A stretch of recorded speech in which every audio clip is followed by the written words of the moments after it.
kenapa Ustadz Dasat dan Mahfud MD bisa sampai di sini.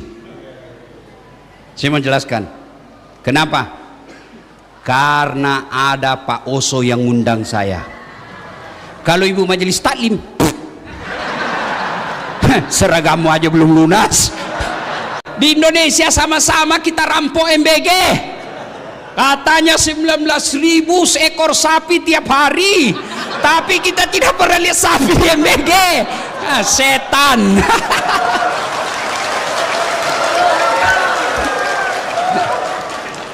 Ya.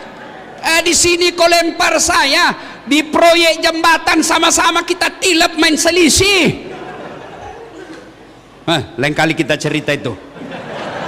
Nanti saya lagi dibilang antek-antek asing. Alhamdulillah, alhamdulillahi rabbil alamin. Wa bihi nasta'inu ala umurid dunya waddin. Ashhadu an la ilaha illallah wa ashhadu anna Muhammadan abduhu wa rasuluh. Allahumma salli ala Sayyidina Muhammad wa ala alihi wa sahbihi ajma'in. Amma ba'd. Faqad qala Allah subhanahu wa ta'ala fi kitabil karim. Bismillahirrahmanirrahim. Ya ayyuhalladzina amanu dukhulu fi silmi kaffatan wa la tattabi'u khutuwatis syaitan innahu lakum aduwwum mubin. Wahai orang-orang yang beriman, masuklah engkau ke dalam Islam secara sempurna, bukan Islam gimik-gimik, bukan Islam pil caleg, bukan Islam pilkada. Islamlah secara benar, dan janganlah engkau ikuti langkah-langkah setan, karena sesungguhnya setan itu musuh yang nyata bagi kalian. Ketika Bapak Ibu mendapat undangan acara ini, setan berusaha menggagalkan agar kita tidak datang. Setan itu paling tidak senang kalau kita dengar ceramah. Kenapa? Bocor rahasianya. Maka dia berusaha menggoda kita di rumah tadi. Nggak usah kau datang, panas, capek. Nggak usah kau datang, baru saja kau dengar khutbah tadi. Nggak usah kau datang. Alhamdulillah, setan yang ada di rumah berhasil kita kalahkan sehingga kita bisa hadir di tempat ini. Apakah setelah duduk di tempat ini setan menyerah? Tidak, dia goda lagi agar kita tidak dengar ceramah. Nggak usah dengar ceramah, nggak usah dengar ceramah, pegang HP-mu, pegang HP-mu. Jadi Bapak Ibu yang pegang HP kena godaan setan. Bagaimana kau mau dengar ceramah itu sih? Bukan saya kau dengar, HP-mu kau lihat. Sudah dikasih tahu masih juga pegang HP-nya. Bukan lagi kena setan, Bapak sudah jadi setan. Simpan dulu HP-nya Pak, simpan dulu ya. Bu-ibu, halo ibu, ada 3 golongan yang makbul doanya, mustajab, cepat sampai. Satu diantaranya pendakwah, musafir yang lagi misi dakwah. Saya diantaranya. Dari Makassar musafir ke sini, doa saya makbul, cepat sampai. Maka saya berdoa, ya Allah, bukakanlah pintu jodoh bagi ibu-ibu, mudah-mudahan suaminya kawin lagi, khusus yang pegang HP-nya. Kenapa bapak-bapaknya amin? Oh Masya Allah. Bu, simpan HP-nya dulu Bu ya. Bisa Ibu? Bisa. Ustadz, kita mau rekam.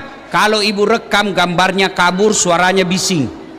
Tapi kami mau dengar nanti kalau pulang. Nggak usah cemas, tuh ada kamera saya bawa dari Makassar. Tuh. Tapi kau bawa pulang Ustadz, jangan cemas, nonton di YouTube. Tablik Akbar Masjid Osman Al Khair. Sudah itu jangan lupa like and share. Kenapa ketawa? Daripada artis kau follow, apa kau dapat kalau artis kau follow? Jelaskan saya bapak-bapak, apa kau dapat kalau artis kau follow? Hai guys, kita lagi di Jepang. Emang kau diundang? Hai guys, kita lagi makan kepiting. Kau dikirimi? Ayo, apa bapak dapat? Ini anak-anak muda yang follow-follow artis itu sampai puluhan juta followernya. Apa kau dapat? Habis amalmu. Kelihatan dadanya, kelihatan pahanya, joget, Enggak juga kau dikasih pegang. Napakah Cina-Cina mau? Hehehe. Jangan ketawa, saya serius ini. Coba kalau kau follow Mahfud MD, kau paham tentang hukum, kau paham tentang agama, kau follow majelis ulama, kau dapat ilmunya, tambah imanmu, kau amalkan ilmunya, tambah pahalamu, kau sebarkan di grup WhatsApp, tambah lagi amalmu, namanya amal jariah. Maka yang belum follow Dasat Latif, follow Dasat Latif. Simpan dulu HP-nya Bu ya, Bu. Simpan ya, bisa? Bisa? Waqala idzan bismillahirrahmanirrahim. Innallaha wa malaikatahu yusalluna 'alan nabi. Ya ayyuhalladzina amanu sallu 'alaihi wa sallimu taslima. Sesungguhnya Allah dan para malaikatnya bersalawat kepada Rasulullah Muhammad sallallahu alaihi wasallam. Maka wahai orang-orang yang beriman, bersalawatlah kalian kepada Rasulullah dengan sebaik-baik salawat. Suatu kali Nabi lagi duduk-duduk dengan malaikat Jibril. Tiba-tiba Nabi melihat ada malaikat lebih sejuta jari-jarinya. Ibu-ibu berapa jari-jarinya, Bu? Berapa? 10. Cacat kok itu. Nggak ada kakimu.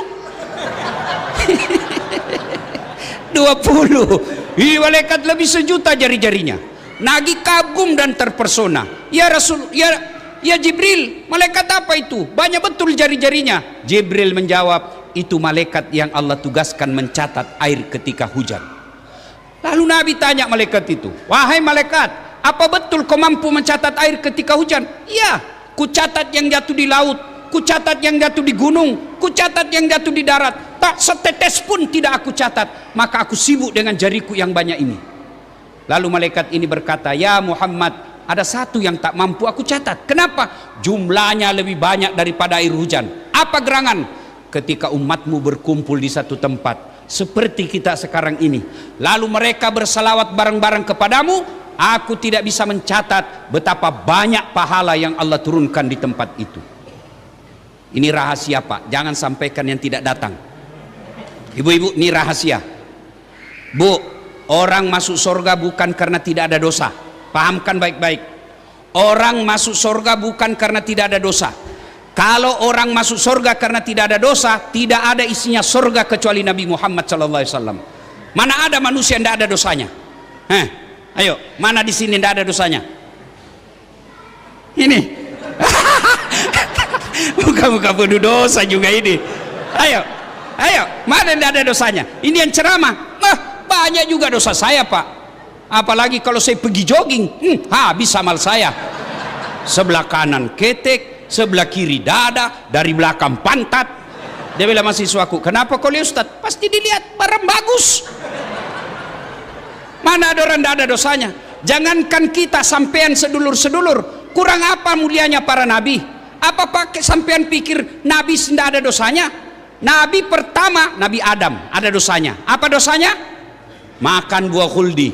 Turun sedikit, kakek para nabi, Nabi Ibrahim, ada dosanya. Apa? Bohong ketika diadili Raja Namrud. Nabi Yunus, ada dosanya. Kapan? Ketika dia berdakwah, putus asa, dia tinggalkan umatnya. Nabi Nuh, ada dosanya, gagal didik anaknya. Nabi Lut, ada dosanya, gagal dia didik istrinya. Itu nabi. Apalagi kita ini yang banyak pinjol. Mana ada orang tidak ada dosanya? Semua kita punya dosa. Lalu kenapa orang masuk surga, Ustadz? Ditimbang pahalanya sebelah kanan, timbang dosanya sebelah kiri. Ternyata setelah timbang punya timbang, maka lebih banyak pahalanya daripada dosanya, masuk surga. Meskipun selisihnya 0,1%. Maka sedulur-sedulur, kalau tidak banyak amal, jangan banyak dosa. Kalau banyak dosa, harus yakin lebih banyak pahala. Maka saya mau ajak berbuat amal. Bisa? Bisa? Itulah dulu ulama-ulama ahli sunnah wal jamaah dari Jawa, terutama Jawa Timur. Mereka kalau kumpul umatnya, mereka ngajak bersalawat bareng-bareng. Kenapa? Karena ulama kita dulu tahu kalau berkumpul dan bersalawat, pahalanya lebih banyak daripada air hujan. Maka bersalawatlah, Bapak Ibu Saudara-saudara sekalian. Wa khalaidan. Bismillahirrahmanirrahim. Ya ayyuhalladzina amanu taqullaha haqqa tuqatih wa la tamutunna illa wa antum muslimun. Wahai orang-orang yang beriman, bertakwalah kalian kepada Allah dengan sebenar-benarnya takwa, dan janganlah kalian mati kecuali dalam keadaan beragama Islam. Ayat ini Jumat dibacakan khatib, termasuk guru kita tadi Profesor Dr. Mahfud MD. Ketika khatib mimbar tadi, beliau pun membaca ayat ini. Dari ratusan ribuan ayat dalam Quran, ayat ini selalu diulang-ulang. Kenapa? Ayat ini penting. Wahai orang-orang yang beriman, bertakwa kalian kepada Allah sebenar-benar takwa, dan jangan kalian mati kecuali dalam keadaan beragama Islam. Berarti ayat ini Allah ingin sampaikan, Das'ad, kamu ngaku Islam, KTP-mu Islam, belum tentu kau mati dalam keadaan membawamu Islam. Insya Allah tuan-tuan tidak akan mati dalam keadaan berzina, amin. Insya Allah kita tidak akan mati dalam keadaan merampok, amin. Insya Allah kita tidak akan mati dalam keadaan korupsi. Tapi yang bisa membuat kita mati kafir, hubbi aklil haram, suka makan barang haram. Dan salah satu barang haram itu adalah mereka yang menerima serangan fajar ketika pilkada kemarin. Ini semua muka-mukanya ini semua ini. Wah, nah kau semua pelakunya. Nah, maka terpilihlah anggota dewan kita ketika rakyat susah dia joget-joget.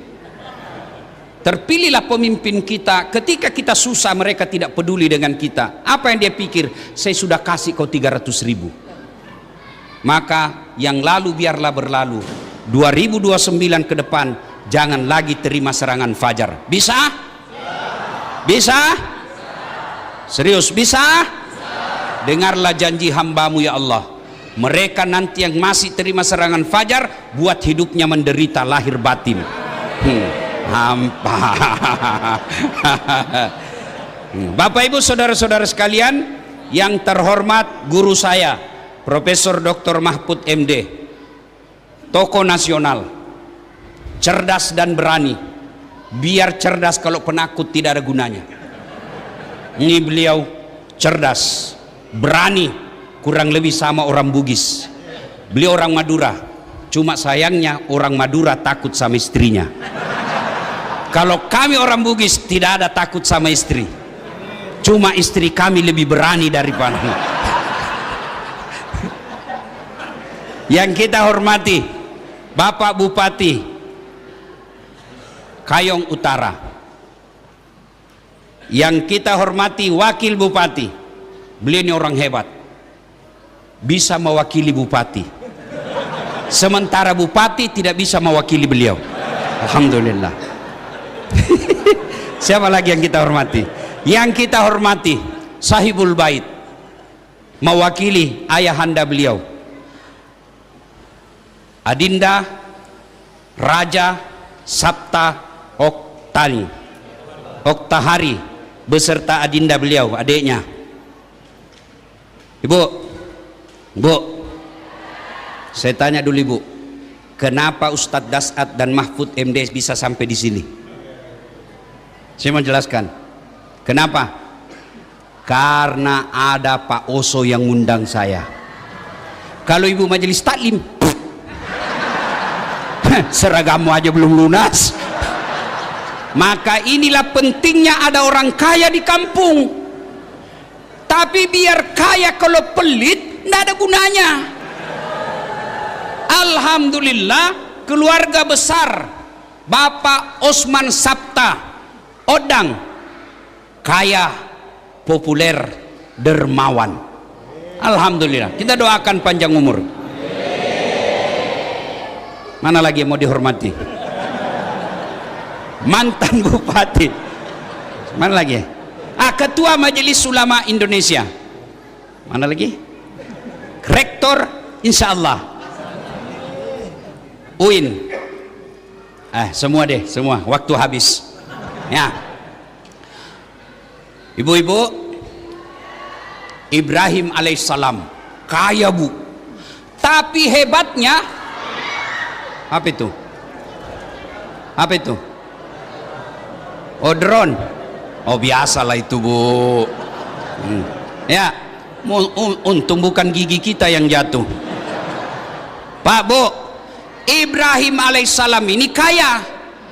Sampai kekayaannya dalam sejarah diceritakan binatang ternaknya saja lebih 12 ribu binatang ternaknya.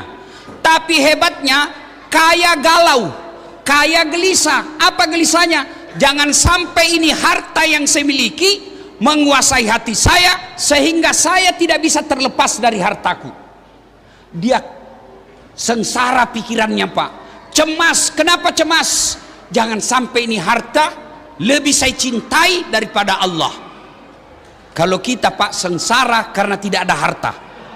Ini Ibrahim sengsara pikirannya karena kebanyakan harta. Maka untuk menghilangkan cintanya, terikatnya kepada harta, dia menyembelih binatang. Menyembelih apa, Dek? Binatang. Berapa dia sembelih? 1000 ekor domba, 300 ekor sapi, 100 ekor onta. Kira-kira kalau dirupiahkan sekarang kurang lebih 7 miliar. Maka seluruh makhluk memuji, termasuk malaikat.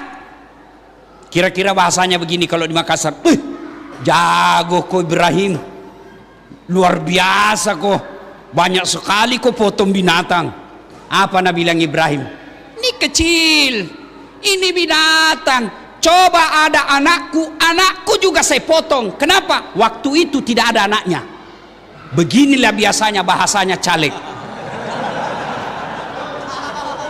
Tenang sampean, saya terpilih sedulur-sedulur, ojo ragu-ragu. Ono masalahnya, telepon saya 24 jam. Begitu terpilih, dia ganti nomor HP-nya. Ada begitu di sini? Ada. Kau salah, kenapa kau pilih? Wah, Ustadz, tenang Ustadz. Kalau saya nanti punya mobil, saya antar Ustadz kemana-mana ceramah. Begitu ada mobilnya, ndak ngantar ceramah, kemana dia ngantar artis. Lalu Ibrahim kelepasan ngomong. Dia bilang, andai saja ada anakku saya potong. Berlalulah bertahun-tahun. Ibrahim dengan istrinya Siti Sarah ndak punya anak. Siti Sarah mengajukan proposal. Bang, abang kan ini nabi, perlu ada penerus, pendakwah. Abang ndak punya anak nih. Apa kata Ibrahim? Ndak. Jadi bagaimana? Bang, kawin lagi lah bang. Masya Allah. Kalau bapak disuruh kawin sama istri, saya misalnya pak, weda saat kau kawin, merdeka. Tapi apa kata Ibrahim alaihissalam? Ndak sayang, kalau inilah takdirku, biarlah ini. Tapi kau harus nikah supaya ada anakmu. Enggak, saya tidak sampai hati, kita akan sehidup semati. Masya Allah. Dipaksa nikah, tidak mau pak. Sebagian kita dilarang sembunyi-sembunyi pak. Akhirnya desak-desak. Ibrahim pasrah. Oke lah, kalau begitu maumu. Tapi sama siapa? Kata Siti Sarah, bang, ndak usah jauh-jauh. Nih Hajar. Siti Hajar ini pembantunya Ibrahim. Ini menunjukkan tuan-tuan, tidak ada istri yang ikhlas kasih nikah suaminya 100%. Kalau dia ikhlas 100%, pasti dia bilang, silakan kau cari, silakan ke Plaza Indonesia, kau pilih mana yang kau suka. Enggak. Tapi siapa dikasih? Pembantu. Nikah. Setelah menikah, dengan izin Allah, Ibrahim setelah menikah Siti Hajar, hamil Siti Hajar. Dengan izin Allah, hamil pula Siti Sarah. Kata Siti Sarah, waduh, tahu begini saya tidak izinkan. Maka ibu-ibu, halo ibu, kalau ada di sini sampai sekarang belum punya anak, coba ilmunya Siti Hajar, Siti Sarah. Coba ilmunya ya, boleh dicoba, boleh dicoba.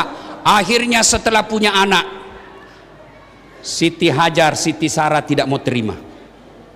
Bang, saya tidak mau lihat itu anakmu si Hajar dengan si Ismail. Saya tidak mau lihat dia.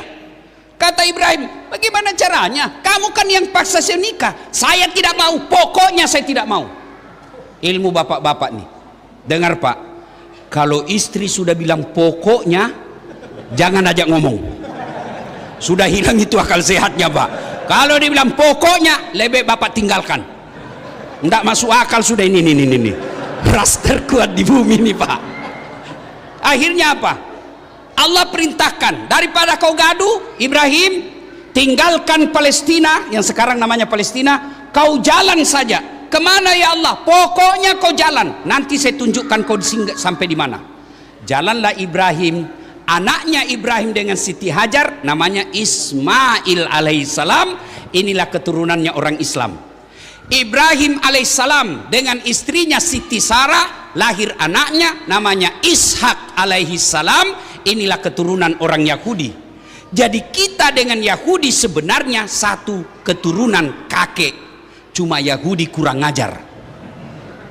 Nah, jalan Ibrahim, Siti Hajar. Kata Siti Hajar, kemana kita? Saya juga tidak tahu. Allah memerintahkan, Tuhanku perintah, jalan dari Palestina, lalu singgah kau di situ. Kata Allah, Ibrahim, kau singgah di tumpukan batu itu.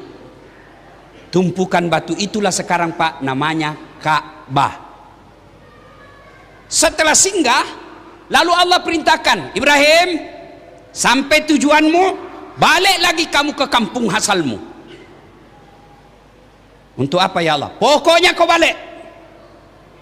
Lalu Ibrahim berkata kepada istrinya, sayangku, dalam kitab tidak ada sayangku. Ini supaya enak, soalnya panas begini Pak. Ya, saya diperintah Allah untuk balik lagi ke Palestina. Kata Siti Hajar, untuk apa? Saya diperintah Tuhanku. Kata Ibrahim, bang, teganian kau bang. Kau tengok ini bang, pasir, ndak ada pohon, ndak ada air, ndak ada tanda-tanda kehidupan. Kau nak tinggalkan saya dengan anakmu yang masih kecil ini? Teganian kau bang. Apa kata Ibrahim? Saya pun tidak tega, tapi ini perintah Tuhanku.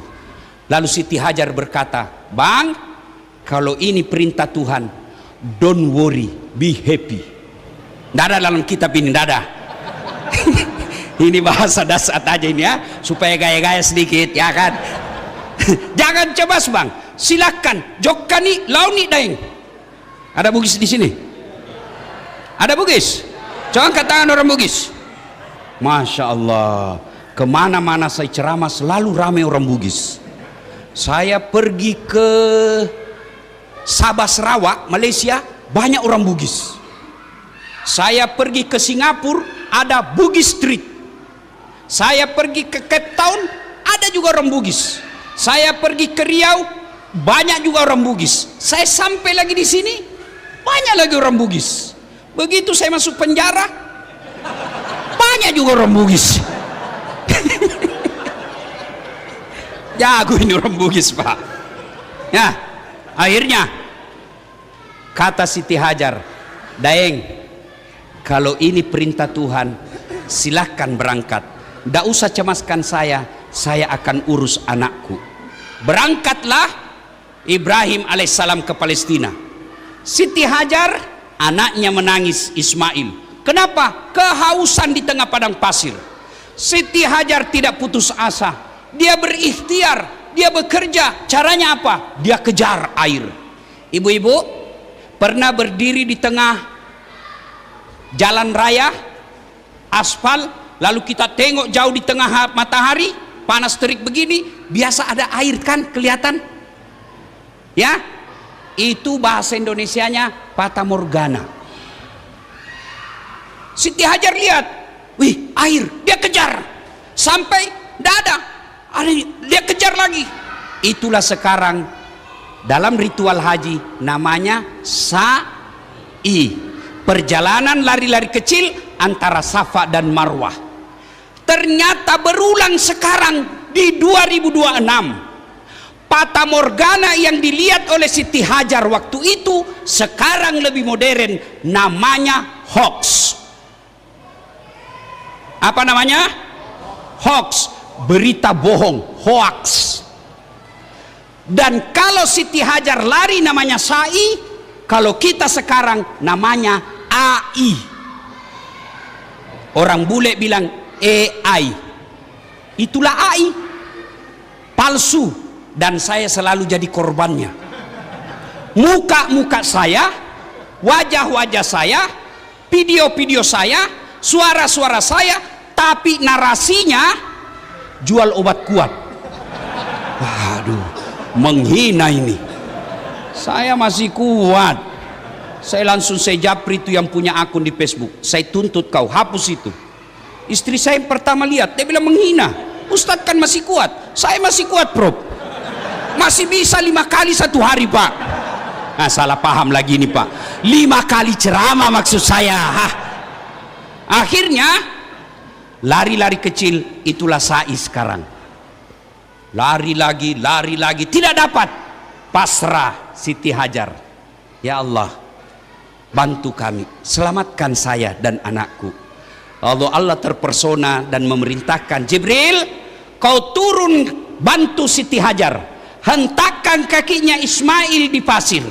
Dan dihentakkan kakinya. Begitu dihentakkan kakinya di pasir, keluar air, muncrat. Lalu melihat air itu, Siti Hajar berkata, Zam-zam, Zam-zam, air yang muncrat, air yang muncrat. Itulah air Zam-zam sekarang.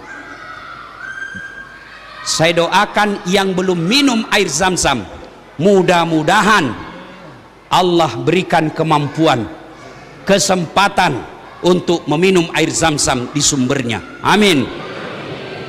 Sudah, berlalulah, beredar berita ada air, sumber mata air di padang pasir, di tengah gurun, airnya muncrat tidak pernah habis. Maka beredarlah itu informasi, datanglah orang dari segala penjuru, membikin tenda, membikin penginapan, membikin pemukiman. Itulah sekarang yang dulu namanya Hijaz, sekarang namanya Makkah. Ini mengganggu anak-anak kita di atas ini. Inilah bapak-bapak pelanggaran kita anak-anak. Bapak, saya tidak salahkan mereka. Yang saya salahkan orang tuanya. Saya ini Pak, bukan alumni pesantren. Tapi kalau ada pengajian begini, bapakku dia suruh saya duduk di sampingnya. Duduk kau di sini. Dengar itu, kalau kau tidak tahu yang saya jelas, kau tanya nanti saya tampelin kau. Itu bapak saya dulu, Pak. Akhirnya, meskipun saya tidak pernah pesantren, saya bisa jadi ustadz. Sekarang lihat anak-anak kita sekarang. Bapaknya duduk ceramah, dia bilang, kau pergi main nak. Tahan curah-curah dia di atas, Pak. Mestinya itu, jangan ketawa, saya serius sini. Mesti itu anak disuruh duduk di sampingnya bapak. Ketemulah mereka. Tapi orang Bugis mengenggo nih, si lelu-lelu nih asik. Lalu apa kutu? Nah, Bapak Ibu saudara-saudara sekalian, lalu kita lanjut cerita. Itulah Hijaz yang kita sebut sekarang Makkah. Nah, berlalulah waktu. Tanggal 8 Zulhijjah, mimpi di malam hari Nabi Ibrahim. Ibrahim, kamu pernah berjanji kalau ada anak saya potong. Sekarang ada anakmu, potong itu anakmu. Ibrahim bangun, cuy. Ini mimpi atau wahyu? Kalau mimpi, kenapa anak disuruh potong? Keterlaluan betul. Lama ditunggu disuruh potong. Kalau ini mimpi, kenapa kok jelas sekali? Ibrahim berenung-renung, berpikir mimpi wahyu, merenung lama. Maka kita sekarang tanggal 8 Zulhijjah disebut hari Tarwiyah atau hari berpikir-pikir sunnah puasa hari Senin kemarin. Yang tidak puasa, wassalam. Tahun depan kita puasa insya Allah umur panjang. 9 Zulhijjah, mimpi lagi Ibrahim malam. Ibrahim, bayar utangmu, kau sudah nasar, potong itu anakmu. Ibrahim bangun. Ini bukan mimpi, ini wahyu dari Allah. Yakin dia, maka kita tanggal 9 Zulhijjah sekarang disebut hari Arafah atau hari penuh keyakinan. Sunnah puasa kemarin. Yang tidak puasa, wassalam. Tanggal 10 Zulhijjah, Ibrahim panggil anaknya. Mail, Ismail. Mail. Sini dulu Mail. Apa Pak Ceh? Apa Papi? Begini nak, saya ini mimpi diperintah Allah potong kamu. Menurut kamu bagaimana? Bapak nanti pulang, tanya anaknya bapak yang SMP, SMA, saya disuruh potong kau nak. Apa kira-kira jawaban anak kita?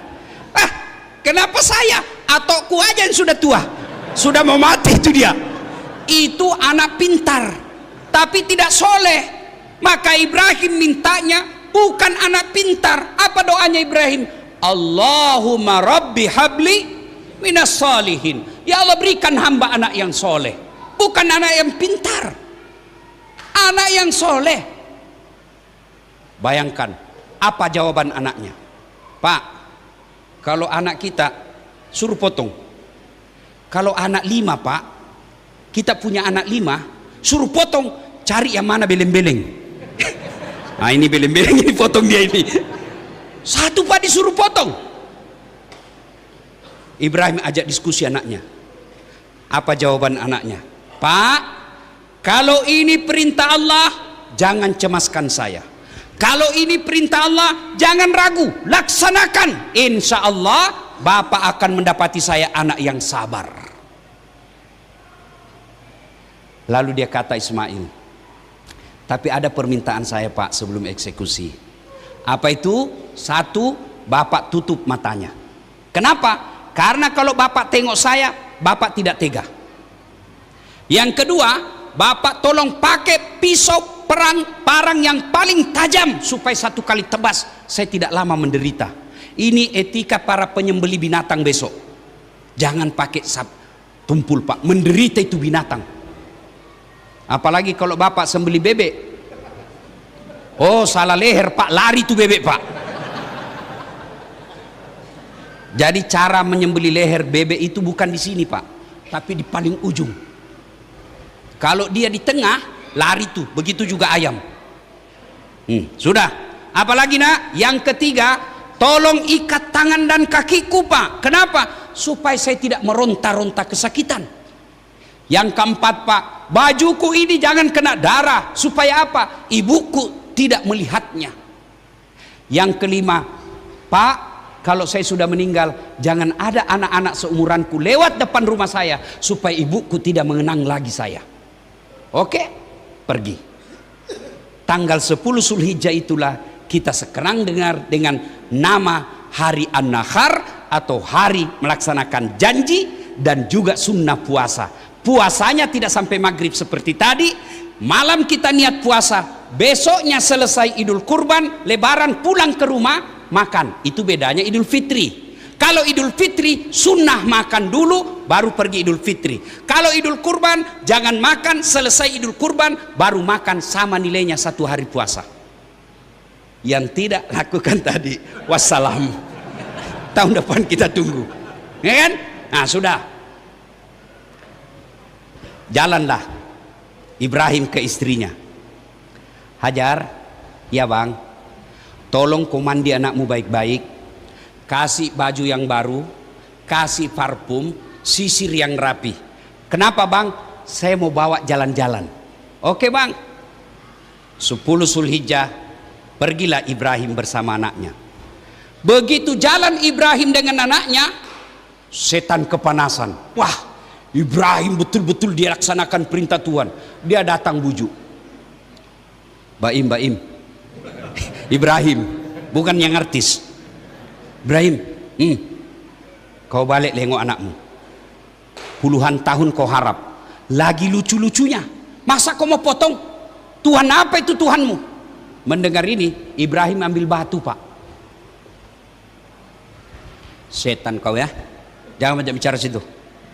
Ishab ya, pergi kau. Kena kepalanya. Sampai ke tapang, balik lagi. Kan? Gagal dia goda Ibrahim, dia datang ke bininya. Hajar, kau tahu mau dibawa kemana itu anakmu? Iya, mau jalan-jalan sama bapaknya. Kau ditipu. Maksudnya apa? Dia bukan mau bawa jalan, dia mau potong itu anaknya. Sembarang kau bilang, mana ada bapak mau potong anaknya? Itu juga yang saya bingung. Kenapa dia mau potong? Katanya perintah Tuhannya. Bu, dengar. Begitu dia bilang katanya perintah Tuhannya, Siti Hajar ambil batu. Setan, kalau itu perintah Tuhan, jangankan anakku, saya juga siap dipotong. Pergi kau, bah! Kata setan, deh lebih gila dari suaminya nih.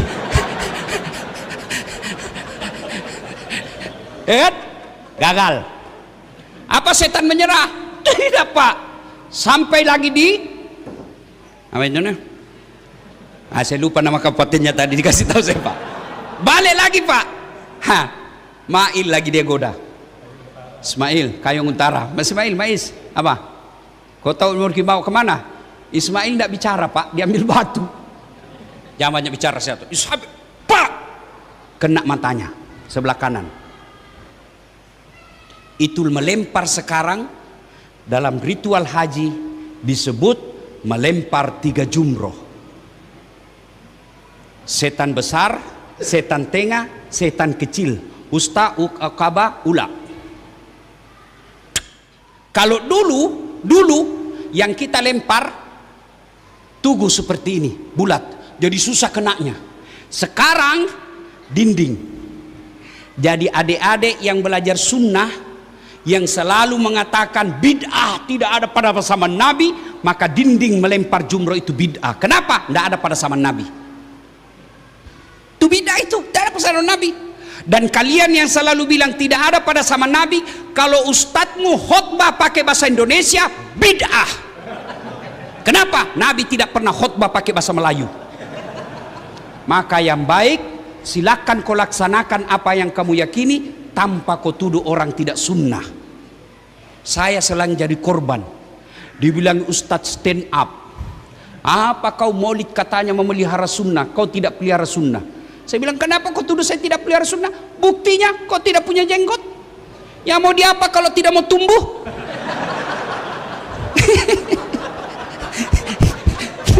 Gara-gara jenggot dia bilang saya tidak sunnah.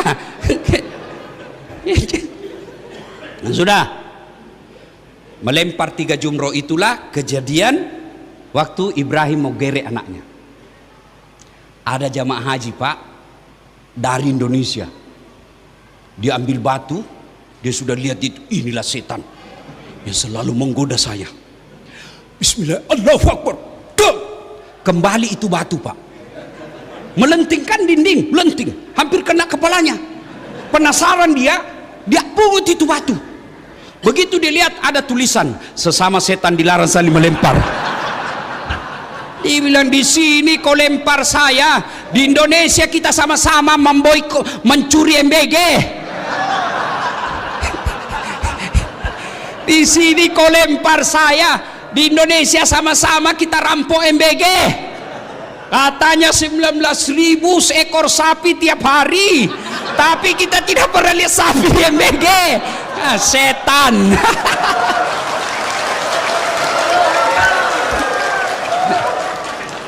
Ya, di sini kau lempar saya, di proyek jembatan sama-sama kita tilap main selisih. Lain kali kita cerita itu. Nanti saya lagi dibilang antek-antek asing.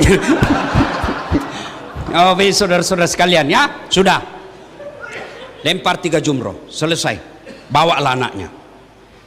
Sampailah dia di satu tempat yang konon kabarnya itu kalau bapak pergi umroh kan biasa dibawa siara luar. Itu ketika selesai kita dari Mina, dari Arafah, Musdalifah, kita menuju Mina, biasanya mutawif kita di bus, ibu bapak jamaah sebelah kiri. Ada di situ pos-pos dekat istana raja, disitulah dibaringkan Ismail. Lalu dibaringkanlah Ismail. Tutup mata, ikat. Sudah itu, lalu Ibrahim gerek lehernya. Bismillahirrahmanirrahim. La ilaha illallah. Potong. Enggak mempan pak. Enggak mempan. Kata Ismail, bapak main-main sih. Enggak, sudah serius saya ini nak. Main-main kapan? Enggak keras. Enggak ku keras ini. Itu Tidak mempan. Ibrahim barangkali mungkin pisaunya tumpul. Dia hantamkan itu parangnya ke batu, baru satu kali pecah. Ulang lagi. Begitu dia mau ulang kedua kalinya, Ismail bilang begini, Pak, tunggu dulu. Apa nak? Tolong buka ikatan tanganku. Tolong buka kakiku. Kenapa? Karena kalau saya diikat, nanti Allah menuduh saya tidak ikhlas. Saya terpaksa. Tolong buka. Malaikat semua terpesona. Terharu malaikat lihat Ismail. Lalu malaikat membesarkan Allah. Allahu Akbar. Allahu Akbar. Allahu Akbar. Mendengar ini disambut oleh Ibrahim. La ilaha illallah. Huwallahu Akbar. Dan itu pun Ismail menjawabnya, menyebutnya Allahu Akbar walillahil hamd. Itulah kalimat kalau kita takbiran. Allahu Akbar, Allahu Akbar, Allahu Akbar. Terpesonanya malaikat di langit. La ilaha illallah wallahu akbar. Ibrahim alaihissalam. Allahu Akbar walillahil hamd. Ismail. Lalu Allah perintahkan, wahai malaikat, kau tengok ini makhlukku yang pernah kau protes ketika dia akan menjadi pemimpin di dunia, kau anggap dia akan membawa kerusakan. Kau lihat itu Ibrahim, anaknya yang lama ditunggu, kecintaannya. Saya perintah potong, dia mau potong anaknya demi ketaatannya kepada Tuhannya. Nih hebat ini makhlukku. Jibril, kau ke sorga ambil kibas, ganti lehernya Ismail untuk menutup nazarnya Ibrahim. Gantilah. Untung Pak, lehernya Ismail diganti leher kibas. Kalau tidak, bisa jadi kita tidak ada di sini. Bayangkan kalau Pak Oso diperintah Allah, potong anakmu satu, dicarilah di mana di sini. Iya kan? Alhamdulillah. Maka jangan pelit. Maka jangan pelit, Pak. Pujilah Allah. Sampai di situ, itulah sejarahnya kurban. Ini untuk pengetahuan. Apa realisasinya dalam hidup? Satu, jangan pernah pelit untuk Allah. Tadi Prof Mahfud bacakan di penutupnya. Inna a'tainakal kauzar. Terjemahan bebasnya, banyak nikmat saya kasih kau dah saat. Hambaku, banyak nikmat saya kasih kamu. Nih, tahu ini? Anak-anak, ini iPhone 17 2 tera. Kalah HP-nya, kalah. Apa ini mahal? Apa ini mahal? Bukan. Apa yang mahal? Telinga. Biar ada inimu, kalau kau tuli, halo hei.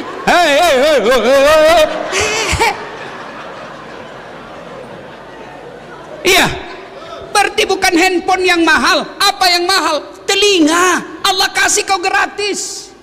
Dan hebatnya ini telinga, dia bisa bedakan mana suara suami istrimu, mana mantanmu. Dan tidak perlu kursus. Coba bayangkan. Ini ada kameranya Pak. Ini kameranya Pak, yang hitam bisa jadi putih. Yang putih ada jerawatnya, bisa dia kasih mulus. Tapi apa kameranya yang mahal? Bukan. Apa yang mahal? Matamu. Ini saya mengajar Prof di Unhas, mata kuliah namanya sinematografi, fotografi. Itu kamera begitu, itu lebih 100 juta harganya. Tapi biar Bapak punya uang beli kamera, ndak ada ilmumu, ndak bisa kau pakai. Fotostat setengah badan,